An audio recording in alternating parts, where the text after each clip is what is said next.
एक कंट्री को रूल किसे करना चाहिए? उसके किंग को या फिर उनके लोगों से बने हुए रूल को? ज़्यादा बेटर तो लोगों से ही होगा ना। डेमोक्रेसी का मतलब ही होता है रूल बाय द पीपल, लेकिन डेमोक्रेसी बाकी अदर सिस्टम से बेटर क्यों है? Hello everyone, welcome back to my channel. आज जो हम चैप्टर पढ़ने वाले हैं उसका नाम है what is democracy and why democracy. Today life में तो ये ज़रूर सुनते होंगे कि इंडिया एक डेमोक्रेटिक कंट्री है, डेमोक्रेसी, अमेरिका एक डेमोक्रेटिक कंट्री है, ये कंट्री डेमोक्रेटिक नहीं है। तो डेमोक्रेसी का मतलब क्या होता है? इसमें मैरी का क्वेश्चन ना बहुत इंपॉर्टेंट बन जाता है। वो बोलती है, आप जैसे ही एक बच्ची है जो कि कंफ्यूज होती है और वो पूछती है कि पहले हम किसी भी वर्ड का मीनिंग क्यों नहीं समझ लेते, बाद में उसका एग्जाम्पल डिस्कस करें। लॉजिकल लग रहा है, लेकिन रियल लाइफ में आप कुछ वर्ड्स ले लो जैसे कि पेन, रेन, लव। अगर आप जब तक जो लव है उसको फील नहीं करोगे, तो क्या आपको उसका डेफिनेशन समझ में आएगा? क्या आपको उसका मतलब समझ में आएगा? नहीं ना। और वैसे ही रेन, जब तक आप गीले नहीं होंगे उस डेफिनेशन को आप समझ के क्या करोगे? पहले से ही जब तक आप उसको फील करोगे तभी तो आप उसके डेफिनेशन को समझोगे ना। हम किसी भी वर्ड उसको समझने के लिए तब यूज़ करते हैं जब उससे कंफ्यूजन क्रिएट होता है। जैसे कि रेन, ड्रिजल और क्लाउड बर्स्ट है तो सब रेन ही, लेकिन ये सेम नहीं है। तो हम जब तक इसे फील करेंगे, जब तक हम इसका मीनिंग, जब हम इसे फील करने के बाद ही हम इसके मीनिंग को अच्छे से समझ पाएंगे। वैसे गवर्नमेंट्स बहुत सारे खुद को ना क्या बोलते हैं, डेमोक्रेटिक है वो, लेकिन वो होते नहीं है। रियलिटी बहुत डिफरेंट होता है इससे। तो हमें ये समझने की ज़रूरत है। हमें डेफिनेशन की ज़रूरत कब पड़ती है? जब हमें चीज़ों को सेपरेट करना हो, जैसे कि हमें ट्रू डेमोक्रेसी को फॉल्स डेमोक्रेसी से सेपरेट करना हो, तो तब हमें डेफिनेशन की रिक्वायरमेंट होगी। वहाँ पे एक अब्राहम लिंकन का एक जो फेमस जो डेफिनेशन है वो एक किसी बच्चे को याद आता है। Democracy is a government of the people, bye the people, for the people. ये आपने कहीं पर सुने भी होंगे, ये ब्यूटीफुल और इंस्पायरिंग है। अपनी चीज़ों को सिर्फ इसलिए नहीं एक्सेप्ट कर लेना चाहिए क्योंकि वो फेमस है। हमें तो उसे एक्सेप्ट करने के पहले सोचना चाहिए, क्वेश्चन करना चाहिए, उसे डीपली अंडरस्टैंड करना चाहिए, तभी हम उसे ट्रूली लर्न कर पाएंगे। डेमोक्रेसी एक ग्रीक वर्ड है, डेमन्स मतलब पीपल और क्रशिया मतलब रूल। ये तो साउंड एकदम परफेक्ट कर रहा है। तो टीचर ने ना इसका बहुत ही अच्छा एग्जाम्पल है वहाँ पे वो देती है। वो बताती है कि जो कंप्यूटर्स है ना, वो पहले कैलकुलेशंस के लिए यूज़ होता था, लेकिन अब तो राइटिंग, डिज़ाइनिंग, म्यूज़िक, इंटरनेट और फिर मूवीज़ वगैरह सब चीज़ के लिए यूज़ होता है। तो कोई भी वर्ड जो है वो हमेशा सेम नहीं होता, उसका जो टाइम के साथ है वो मीनिंग चेंज होता रहता है। तो इससे टीचर जो है वो ये कंक्लूजन निकालते हैं कि वर्ड जो है वो फॉरएवर उसकी ओरिजिन से टाई नहीं होता है। उसका जो यूसेज है वो टाइम के साथ में चेंज होता जाता है। तो फाइनली यहाँ पे कोई भी शॉर्टकट नहीं है। हमें सबसे पहले चीज़ों को सोचना चाहिए और हमारे थिंकिंग को इवॉल्व करना चाहिए, तभी हम किसी चीज़ों का जो मतलब है वो बहुत अच्छे से समझ पाएंगे। यहाँ पे हम डेमोक्रेसी की बात करें तो डेमोक्रेसी को हमें सबसे पहले अच्छे से समझना होगा, उसके बारे में सोचना होगा, डिबेट करना होगा, रीजनिंग करना होगा, तभी हमें डेमोक्रेसी का ट्रू मीनिंग जो है वो समझ में आएगा। A simple definition of democracy. जो रियल डेमोक्रेसीज होंगे ना, उनमें एक कॉमन फीचर तो ज़रूर होगा। हर एक डेमोक्रेसी में जो गवर्नमेंट है वो लोग चूज करेंगे उन्हें। तो इसकी सिंपल डेफिनेशन ये निकलती है कि democracy is a form of government in which the rulers are elected by the people. अब इस डेफिनेशन से हमें ये हेल्प मिलेगी कि हम जो रियल डेमोक्रेटिक गवर्नमेंट है उसको सेपरेट कर पाएंगे नॉन डेमोक्रेटिक से। Military rule, Myanmar. यहाँ पे क्या होता है, रूलर्स पावर में तब आते हैं जब वो आर्मी को कंट्रोल करते हैं। पीपल वहाँ पे वोट नहीं करते किसी भी रूलर को इलेक्ट करने के लिए, या फिर उनके पास कोई चॉइस भी नहीं होती लोगों के पास में। तो जो म्यांमार है अंडर मिलिट्री रूल, ये डेमोक्रेटिक गवर्नमेंट नहीं है। वैसे ही डिक्टेटरशिप की सेकंड एग्जांपल है चिली, पिनोशे का। पिनोशे अपनी कंट्री को रूल बिना इलेक्ट हुए ही करता है।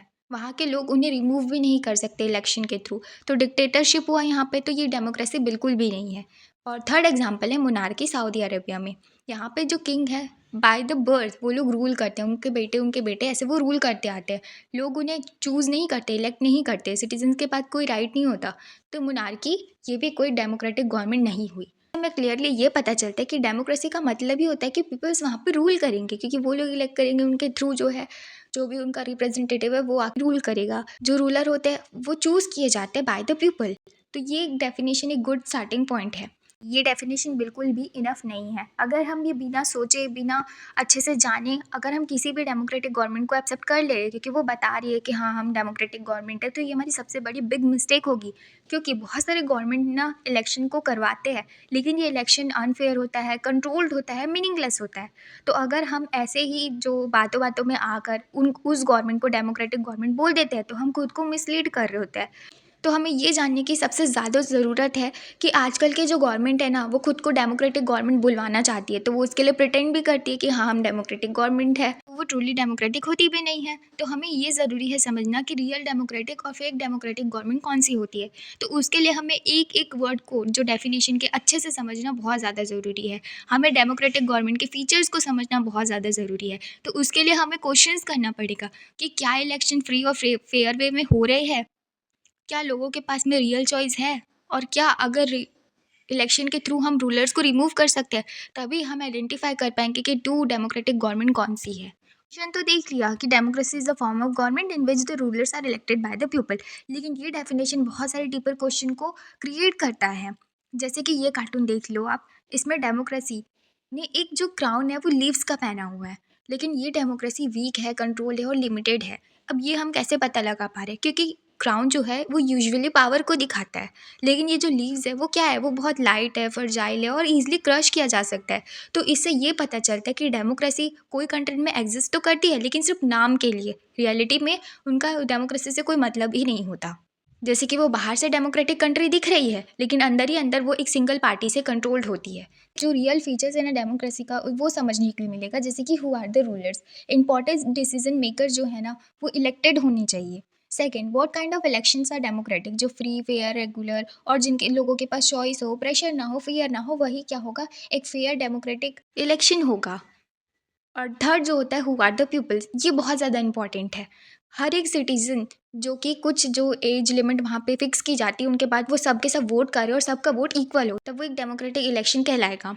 फोर्थ जो होता है वो होता है can elected ruler do what ever they want, नहीं, वो ऐसा बिल्कुल भी नहीं कर सकते। गवर्नमेंट की पावर लिमिटेड होनी चाहिए, तभी हम जो वहाँ के गवर्नमेंट को है, हम वहाँ पे उनको बोल पाएंगे कि वो एक डेमोक्रेटिक गवर्नमेंट है, क्योंकि रूलर को हमेशा फॉलो करना चाहिए कॉन्स्टिट्यूशन को, सिटीजन्स को रिस्पेक्ट करना चाहिए, क्रिटिसिज्म को एक्सेप्ट करना चाहिए और अंडर द लॉ ही उन्हें वर्क करना चाहिए। सो डेमोक्रेसी सिर्फ एक इलेक्शन नहीं है, इसका मतलब ये है कि हमारे पास में रियल चॉइस है, इक्वल पार्टिसिपेशन है, वो जो लॉ है उसे फॉलो किया जा रहा है और प्रोटेक्शन हो रही है हमारे राइट्स की, और जो गवर्नमेंट की पावर है वो लिमिटेड है। डिसीजंस बाय इलेक्टेड लीडर्स, तो क्या सिर्फ इलेक्शन कराना इनफ है, रियल पावर इलेक्टेड लीडर्स के पास में होनी चाहिए। इसे हम समझने वाले हैं पाकिस्तान के एक एग्जाम्पल से, जो कि एक जनरल थे परवेज़ मुशर्रफ। ये जो थे ना, उन्होंने डेमोक्रेटिक इलेक्टेड गवर्नमेंट को ओवरथ्रू करके खुद पावर में आए थे अक्टूबर 1999 में। इनको पावर मिली थी मिलिट्री coup के थ्रू में, ना कि इलेक्शन के थ्रू। इन्होंने खुद को डिक्लेयर कर दिया था कि वो एक चीफ एग्जीक्यूटिव है, और बाद में ये प्रेसिडेंट खुद को बना देते हैं, डिक्लेयर कर देते हैं। फिर 2002 में जो मुशर्रफ होते हैं, वो एक रेफरेंडम हेल्ड करते हैं, जिससे वो अपना 5 ईयर रूल को और ज़्यादा एक्सटेंड कर देते हैं। तो बहुत सारे जो ग्रुप है वो ये भी बताते हैं कि इस ग्रुप में जो फ्रॉड, मैल प्रैक्टिस ये भी इन्वॉल्व है। बाद में जो ये इलेक्शंस है, नेशनल असेंबली और फिर प्रोविंशियल असेंबली ये हेल्ड करवाती थी। तो ये सिर्फ पेपर में ही था, पाकिस्तान बस बाहर से डेमोक्रेटिक लग रही थी, पर अंदर से बिल्कुल भी ऐसा नहीं था। तो ये बहुत ज़्यादा इंपॉर्टेंट पॉइंट है कि रियल पावर किसके पास है। जो मुशर्रफ होता है ना, वो एक जो लीगल फ्रेमवर्क ऑर्डर है उसको पास कर देता है, जिसमें वो अलाउ करता है प्रेसिडेंट को कि वो डिसमिस कर सकते हैं इलेक्टेड असेंबलीज़ को, और आर्मी को एक स्ट्रॉन्ग रोल दे देते हैं जो नेशनल सिक्योरिटी काउंसिल है उसमें, और सिविलियन गवर्नमेंट को वो सब ऑर्डिनेट बना देते हैं मिलिट्री का। इससे ये होता है कि जो इलेक्टेड रिप्रेजेंटेटिव होते हैं ना, वो फाइनल डिसीजंस ले नहीं सकते, और जो फाइनल पावर है वो आर्मी के ऑफिसर के पास ही चले जाती है और मुशर्रफ के पास ही चले जाती है। बाकी जो इलेक्टेड लोग हैं उनके पास तो कोई पावर रहती ही नहीं है। तो ये लोग जो है इलेक्टेड भी नहीं थे। हम ये बोल सकते हैं कि रूलर जो है वो इलेक्ट हो रहे हैं पीपल के थ्रू, नहीं, हम ऐसा नहीं बोल सकते। पीपल इलेक्ट तो करते हैं रिप्रेजेंटेटिव को, लेकिन ये रिप्रेजेंटेटिव के पास में रियल पावर नहीं होती है। ऐसे सिचुएशन में ये बहुत कॉमन है कि डिक्टेटरशिप, मोनार्कीज़ और मिलिट्री जो रेजिमीज़ होती है वो इलेक्शंस करवाती हैं, उनके पास पार्लियामेंट होती है, लेकिन रियल पावर जो है वो अभी भी अनइलेक्टेड अथॉरिटीज़ के पास में ही होती है। कभी कभी तो ऐसा होता है कि जो फॉरेन पावर है वो डिसीजंस को कंट्रोल कर रही होती है, तो ऐसे सिस्टम को हम कभी भी डेमोक्रेटिक सिस्टम या फिर डेमोक्रेसी नहीं बोल सकते। तो डेमोक्रेसी का सबसे मेन इंपॉर्टेंट फीचर ये है, in a democracy the final decision making power must rest with those elected by the people, ना कि वो आर्मी के पास होना चाहिए, किंग के पास होना चाहिए, फॉरेन रूलर्स के पास में होना चाहिए, ना ही अपॉइंटेड ऑफिशियल्स के पास में होनी चाहिए। इससे क्या समझ में आता है, जो अनइलेक्टेड पर्सन है अगर वही डिसीजंस को कंट्रोल कर रहे हैं तो वो कंट्री भी एक डेमोक्रेटिक कंट्री नहीं होगी, ना ही उसमें डेमोक्रेसी होगा। सेकेंड फीचर जो है वो डेमोक्रेसी का वो ये है कि free and fair electoral competition होनी चाहिए। इसका मतलब रिप्रेजेंटेटिव इलेक्ट कैसे हो रहे हैं, क्या सारे इलेक्शन डेमोक्रेटिक है? नहीं। इसका एग्जाम्पल हम चाइना से देखेंगे। चाइना में इलेक्शंस तो होते हैं लेकिन रियल चॉइस नहीं होती है। इलेक्शन हर 5 साल में होते हैं, जैसे कि यहाँ पे होते हैं। पार्लियामेंट जो है वहाँ की, उसे नेशनल पीपल्स कांग्रेस बोलते हैं, जहाँ पे 3000 के नियरली मेंबर्स होते हैं और वो अपॉइंट करते हैं प्रेसिडेंट को। तो पहले हम ये देख लिए तो हमें ऐसा लग रहा है कि हाँ, चाइना दिख रहा है डेमोक्रेटिक है। लेकिन प्रॉब्लम ये है कि कैंडिडेट को अप्रूवल चाहिए कम्युनिस्ट पार्टी का, और सिर्फ कम्युनिस्ट पार्टी के मेंबर्स ही वहाँ पे पार्टिसिपेट कर सकते हैं या फिर उनके अलाइड पार्टीज ही कॉन्टेस्ट में अलाउड होती है। तो ये क्या हुआ? तो इसका मतलब क्या हुआ? इसका तो कोई भी मतलब नहीं हुआ ना। क्योंकि देखो, लोगों के पास को तो कोई चॉइस ही नहीं है। उन्हें तो जो अप्रूव्ड पार्टी है सिर्फ एक ही पार्टी है, फिर कोई भी जीते पार्टी तो उनकी है, उनसे ही चूज़ करना है। तो क्या ये रियल चॉइस हुई? नहीं हुई। ये इलेक्शन जो है बिना कंपटीशन की हो रही है। एग्जाम्पल है मैक्सिको का। वहाँ पे चॉइस तो होती थी लेकिन थ्योरी में ही, प्रैक्टिस में नहीं होती थी। वहाँ पे इलेक्शन हर 6 साल में होता था। कोई मिलिट्री रूल या फिर डिक्टेटरशिप नहीं था। अपोजिशन पार्टी भी वहाँ पे अलाउड थी। तो अब ऐसा लग रहा है कि हाँ, ये तो डेमोक्रेटिक है। लेकिन ये तब तक ही था, 2000 तक ही, क्योंकि जो सेम पार्टी थी, जो पीआरआई पार्टी थी, वही हर साल इलेक्शन को जीत रही थी। ऐसे कैसे हो सकता है? ये इसका मतलब ये है कि पार्टी यूज़ कर रही थी अनफेयर प्रैक्टिस को, डर्टी ट्रिक्स अपना रही थी। गवर्नमेंट एम्प्लॉयज़ को ज़बरदस्ती फोर्स किया जाता था कि वो पार्टी मीटिंग्स को अटेंड करेंगे। टीचर को प्रेशर किया जाता था कि वो पेरेंट्स को बोलेंगे वोट करने के लिए पीआरआई पार्टीज़ पर। मीडिया इग्नोर करती थी अपोजिशंस पार्टी को। पोलिंग बूथ को लास्ट मोमेंट में शिफ्ट कर दिया जाता था और बहुत सारी जो मनी है स्पेंड होती थी रूलिंग पार्टी के थ्रू। तो इससे रिजल्ट क्या निकलता है? लोगों के पास दिख तो रहा है कि चॉइस है, लेकिन होता नहीं था। रियलिटी में जो रूलिंग पार्टी थी ना, उन्हें कभी भी हराया नहीं जा सकता था। तो ये भी इलेक्शन जो है वो फेयर नहीं है। इसका मतलब हमें ये समझ में आता है कि चाइना में कोई भी चॉइस नहीं है और मैक्सिको में चॉइस तो है, लेकिन सिर्फ पेपर में। रियलिटी में ऐसा बिल्कुल भी नहीं है। तो ये दोनों केसेस में लोग ट्रूली इलेक्ट नहीं कर सकते थे या फिर रिमूव नहीं कर सकते थे रूलर्स को। तो सेकेंड इंपॉर्टेंट फीचर जो है डेमोक्रेसी का वो ये है कि democracy requires free and fair election. इसमें अगर रूलर्स को रिमूव नहीं करा जा सकता है ना, तो फिर वो डेमोक्रेटिक गवर्नमेंट नहीं हुई या फिर वो डेमोक्रेसी नहीं हुआ। 1 पर्सन 1 वोट 1 वैल्यू। हमने पहले पढ़ चुका है कि जो डेमोक्रेसी चुटकियों में नहीं मिली, बहुत ज़्यादा स्ट्रगल किया लोगों ने, तब जाकर लॉन्ग स्ट्रगल के बाद में मिली है। और इस स्ट्रगल का सबसे मेन जो मोस्ट इंपॉर्टेंट डिमांड था वो यूनिवर्सल एडल्ट फ्रेंचाइज था। इसका मतलब ये था कि सारे एडल्ट जो सिटीजन्स होंगे उनके पास में राइट टू वोट होगा बिना किसी डिस्क्रिमिनेशन के। ये प्रिंसिपल बहुत सारी कंट्रीज़ में एक्सेप्ट किया गया, लेकिन सैडली ये हर जगह फॉलो नहीं होता है। एवरी अडल्ट सिटीजन, सबके पास में जो है 1 वोट होना चाहिए, सबका वोट इक्वल होना चाहिए। कोई भी पर्सन का वोट किसी दूसरे पर्सन के वोट से ज़्यादा इंपॉर्टेंट नहीं होना चाहिए। यानी कि रिच हो या फिर पुअर, मैन या फिर वुमेन, मेजोरिटी माइनॉरिटी, सब जो है इक्वल होंगे पॉलिटिकली। अब हम कुछ एग्जाम्पल देख लेते हैं जिसमें ये प्रिंसिपल को ओपनली वॉयलेट किया गया है। First, Saudi Arabia. पहले 2015 के पहले क्या होता था, वुमेन्स अलाउड नहीं थे वोट करने के लिए, सिर्फ मेन ही पार्टिसिपेट कर सकते थे इलेक्शन में, वही वोट कर सकते थे। यहाँ पे क्लियरली दिख रहा है कि यहाँ पे पॉलिटिकल इक्वालिटी नहीं मिली है। सेकंड एग्जांपल वो है एस्टोनिया का। यहाँ पे सिटीजनशिप रूल को इतने ज़्यादा डिफ़िकल्ट बनाए गए, इतने ज़्यादा हार्श बनाए गए कि जो रशियन माइनॉरिटी वहाँ पे रह रही थी उनको वोटिंग राइट जो है मिल पाना बहुत ही डिफ़िकल्ट था। और बहुत सारे रेसिडेंट्स को तो ऐसे ट्रीट किया जाता था जैसे कि वो सेकंड क्लास सिटीजन्स है। तो यहाँ पे इक्वल राइट टू वोट है वो डिनाई कर दिया गया। थर्ड एग्जाम्पल है फिजी का। यहाँ पे इलेक्ट्रॉल सिस्टम, जो इंडिजीनियस फिजियन थे ना, उन्हीं के जो वोट को ज़्यादा वैल्यू देती थी। जो इंडियन फिजियन थे उनके जो वोट है उनको तो काउंट ही नहीं करती थी या फिर बहुत ही लेस काउंट करती थी।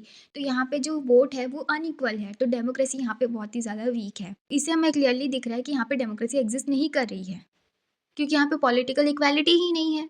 कुछ पीपल को तो वोट करने ही नहीं मिल रहा है और किसी को वोट करने मिल रहा है तो उनकी जो वोटिंग की वैल्यू है वो इक्वल नहीं है। तो ये तो डेमोक्रेसी नहीं है। तो थर्ड फीचर, जो इंपॉर्टेंट फीचर है डेमोक्रेसी का, वो ये है कि in a democracy each other citizens one must have 1 vote and each vote must have 1 value. Law and respect for rights. Election तो हो गया, फिर इलेक्शन के बाद क्या होता है? क्या पॉपुलर और इलेक्टेड गवर्नमेंट जो चाहे वो कर सकती है? इसका आंसर है बिग नो। हम इसे समझेंगे जिम्बाब्वे के एग्जाम्पल से। जिम्बाब्वे इंडिपेंडेंट कंट्री बनती है 1980 में, आफ्टर अ लॉन्ग स्ट्रगल, जो कि वो वाइट माइनॉरिटी रूल के अगेंस्ट में कर रही थी। तो जो पार्टी उन्होंने फॉर्म की थी, जो इस फ्रीडम मूवमेंट को लेड कर रही थी, वो थी ज़ानू पीएफ।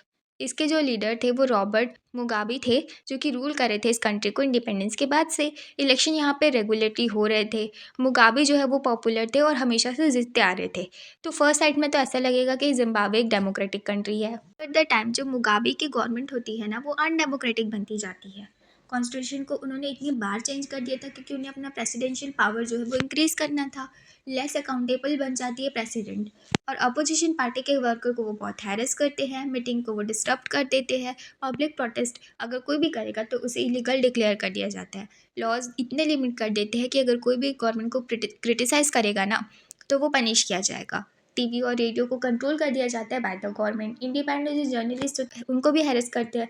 कोर्ट के जजमेंट्स को अगर वो गवर्नमेंट के अगेंस्ट हुआ तो वो उसे इग्नोर कर देते थे, जज को प्रेशराइज करते थे। फाइनली ये सारी चीज़ों के बाद में जो मुगाबे को होता है ना, वो लोग जो उन्हें फोर्स करते हैं आउट ऑफ पावर में इन 2017। तो इस एग्जाम्पल से हम बहुत ही इंपॉर्टेंट ये समझ रहे हैं कि पॉपुलैरिटी नेसेसरी तो है डेमोक्रेसी पे, बट वो सफिशिएंट नहीं है। क्योंकि पॉपुलर लीडर्स जो है ना, वो भी कभी कभी जो है वो ऑटोक्रेटिक बन सकते हैं।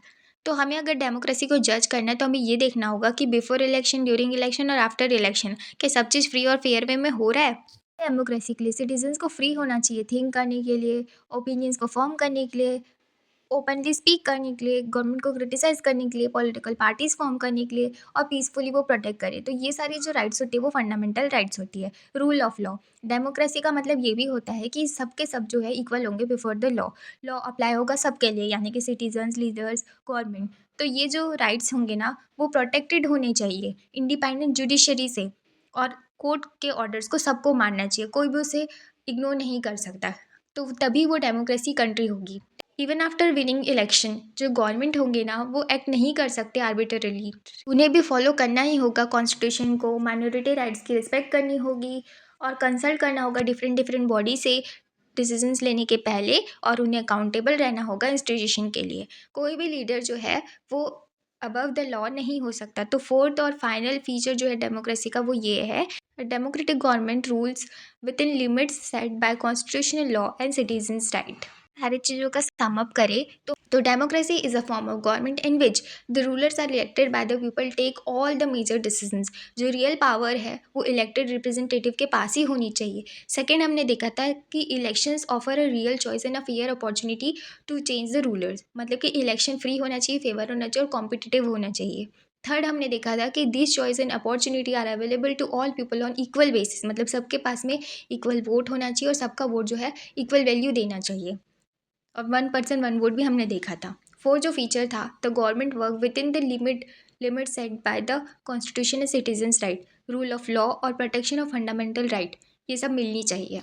स्टार्टिंग में बोला था कि डेमोक्रेसी है वो बेटर है बाकी अदर सिस्टम से, तो वो हम जानने वाले हैं कि क्यों बेटर है। तो हमारे जो चैप्टर का सेकंड पिलर है वाई डेमोक्रेसी, हम वो समझेंगे। तो क्लास में ना टीचर और स्टूडेंट्स के बीच में कॉन्वर्जेशन हो रहा होता है, उसी से हम बाकी चीज़ों को समझेंगे। तो टीचर पूछती है क्या democracy best form of government है, तो इमिडिएटली जो क्लास है वो टर्न हो जाती है डिबेट में, और ये डिबेट ही दिखाता है कि एक डेमोक्रेटिक है। ओके, तो वहीं में से एक बच्ची बोलती है कि वो बोलती है कि हम डेमोक्रेसी में रहते हैं, ऑल ओवर द वर्ल्ड सबको डेमोक्रेसी चाहिए। फेमस लीडर्स ने प्रेस किया है डेमोक्रेसी को, तो उसका पॉइंट ये है कि सबके सब एक्सेप्ट करें डेमोक्रेसी को तो वही बेस्ट होगा। लेकिन टीचर एक और बात बोलती है कि कभी भी किसी भी चीज़ को इसलिए एक्सेप्ट मत करो क्योंकि वो फेमस है या फिर पॉपुलर है। हमें सोचना चाहिए, फिर समझना चाहिए, तभी हमें उसे फॉलो करना चाहिए। तो वहीं पे एक और बच्ची होती है टैंगनी की, वो बोलती है कि क्या पता कि सबके सब जो है रॉन्ग पाथ को फॉलो कर रहे होंगे। तो इससे हमें ये सीखने के लिए मिलता है कि हमें पहले क्वेश्चन करने चाहिए, एग्जामिन करना चाहिए। पॉपुलैरिटी कोई प्रूफ नहीं है करेक्टनेस की।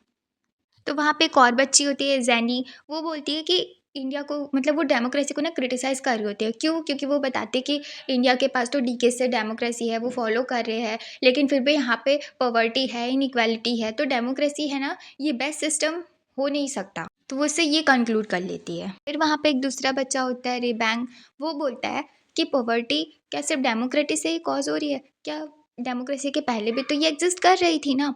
तो इससे हमें ये दिखता है कि एक जो प्रॉब्लम है सोसाइटी का, वो हमेशा फॉर्म ऑफ गवर्नमेंट से कॉज नहीं होता है। डेमोक्रेसी भले ही सॉल्यूशन नहीं निकाल रही होगी सब चीज़ का, लेकिन इसका मतलब ये नहीं है कि सारे प्रॉब्लम्स की कॉज वही है। फिर वहीं पे जैनी जो होती है वो एक स्ट्रॉन्ग अटैक करती है डेमोक्रेसी के ऊपर। वो बोलते हैं कि इसमें क्योस है, करप्शन है, इनस्टेबिलिटी है और यहाँ पे तो पॉलिटिशियंस जो है वो एक दूसरे से फाइट करते हैं। तो फिर ये तो रियल क्रिटिसिज्म हुआ ना डेमोक्रेसी का। तो वहाँ पे एक पॉइमॉन्स होता है, वो काउंटर क्वेश्चन करता है। वो बोलता है कि अगर डेमोक्रेसी हम नहीं मान रहे तो फिर हम क्या माने, ब्रिटिश रूल, किंग्स या फिर कोई और अदर सिस्टम। तो इससे ये दिखाता है कि criticising democracy is easy, but अगर हम इसका बेटर ऑल्टरनेटिव ढूंढेंगे ना तो वो बहुत ज़्यादा डिफिकल्ट होगा।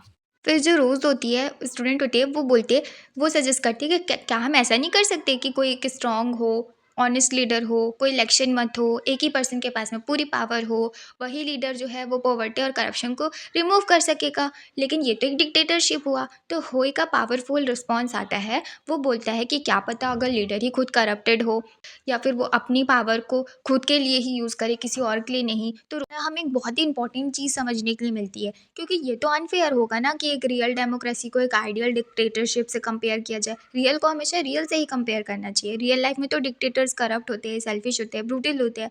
पीपल उन्हें क्वेश्चन भी नहीं कर सकते, रिमूव भी नहीं कर सकते, क्रिटिसाइज भी नहीं कर सकती। तो वर्स्ट पार्ट सबसे ज़्यादा ये होता है कि वहाँ पे जो लोग हैं वो पीसफुली उनसे रीड भी नहीं ले सकते उन डिक्टेटर्स से।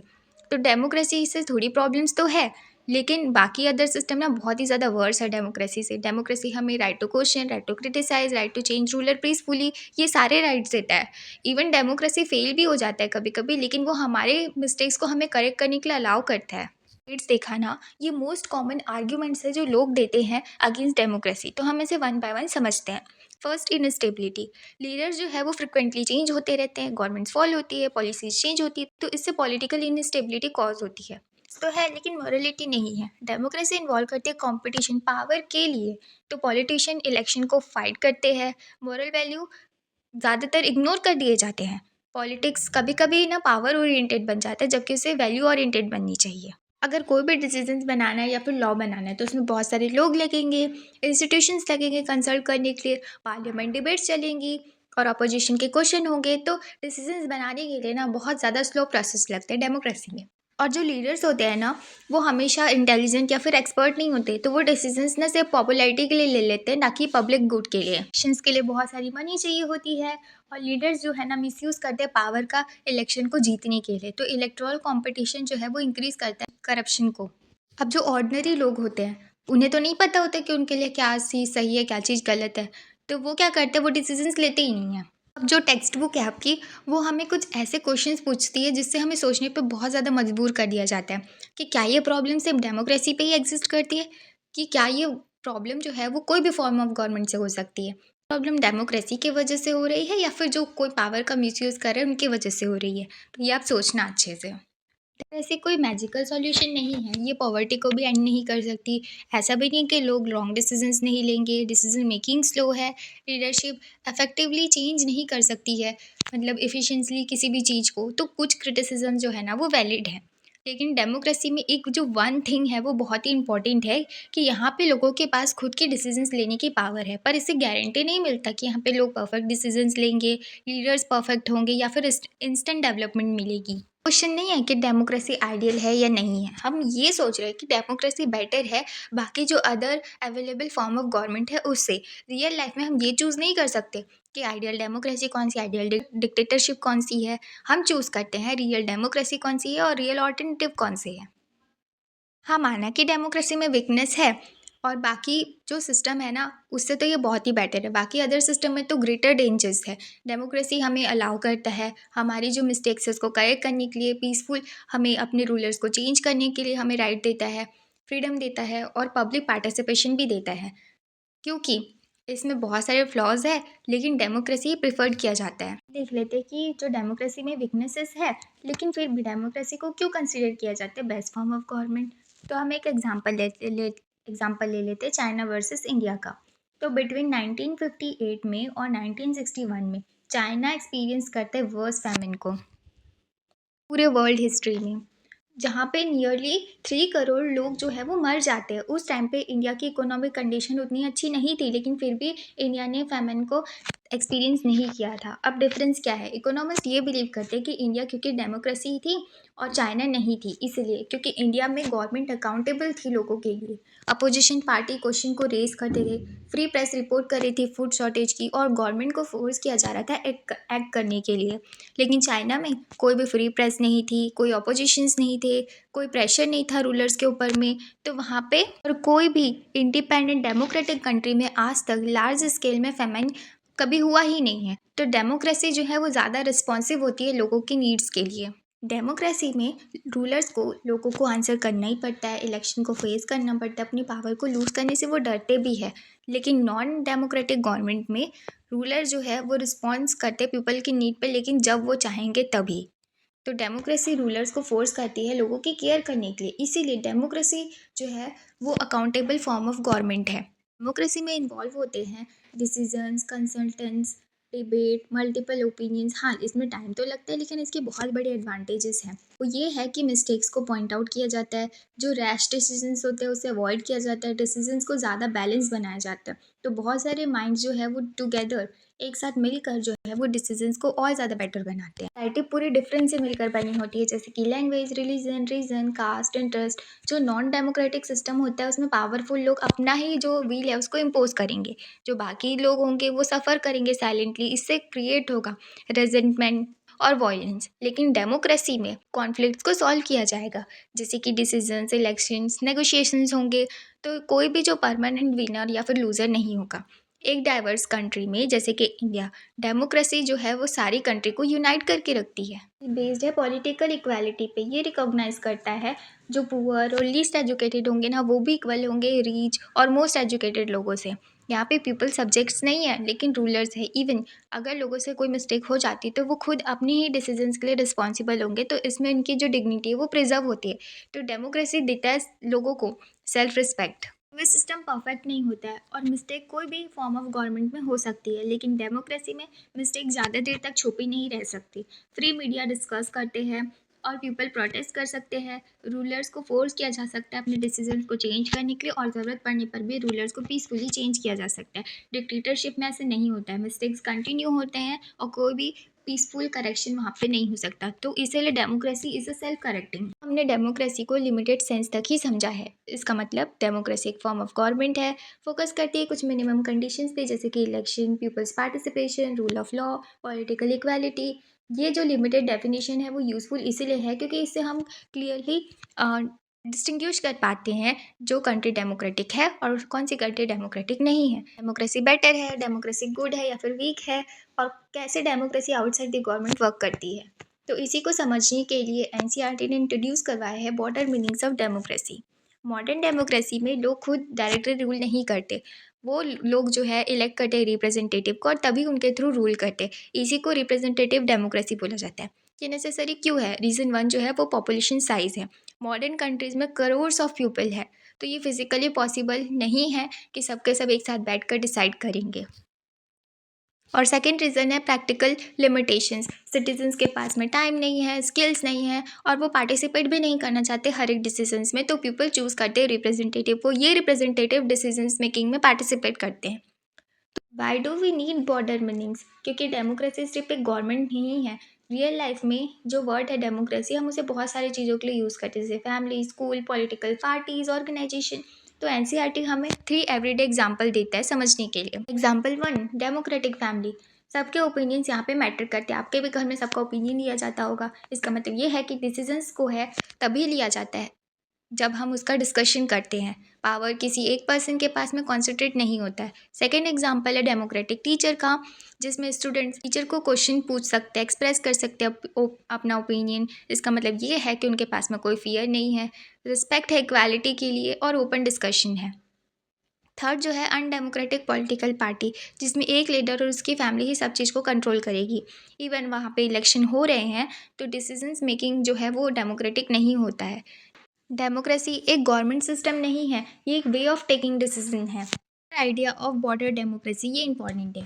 जो लोग डिसीजन से अफेक्ट होते हैं उनसे कंसल्टेशन की जाए, डिसीजंस में लोगों की कंसेंट हो और सबकी इक्वल से हो, जैसे कि पावरफुल लोग की भी हो और नॉन पावरफुल लोगों की भी हो। इस ये कंक्लूजन निकलता है कि इसलिए डेमोक्रेसी सिर्फ गवर्नमेंट का स्ट्रक्चर नहीं है बल्कि डिसीजन मेकिंग का प्रिंसिपल भी है। ये प्रिंसिपल कहीं भी अप्लाई किया जा सकता है, जैसे कि government, family, school, office, society. कभी कभी डेमोक्रेसी को ना एक आइडियल स्टैंडर्ड के रूप में यूज़ किया जाता है, जैसे कि कोई भी भूखा न सोए, हर किसी का डिसीजन मेकिंग में इक्वल रोल हो, इक्वालिटी हो, एजुकेशन, इंफॉर्मेशन, रिसोर्स में। अगर हम इन आइडियल्स को सीरियसली ले तो दुनिया को कोई भी देश परफेक्ट डेमोक्रेसी नहीं है।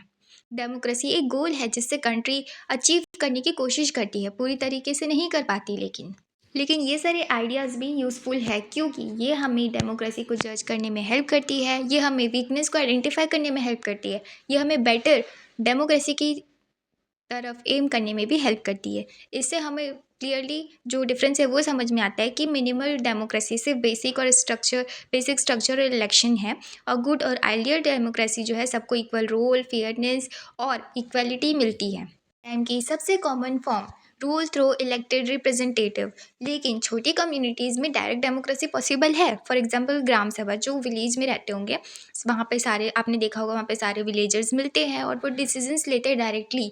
तो कंक्लूजन यहाँ से ये निकलता है कि डेमोक्रेसी अलग अलग फॉर्म ले सकती है जब तक इक्वालिटी और कंसल्टेशंस एग्जिस्ट करती है।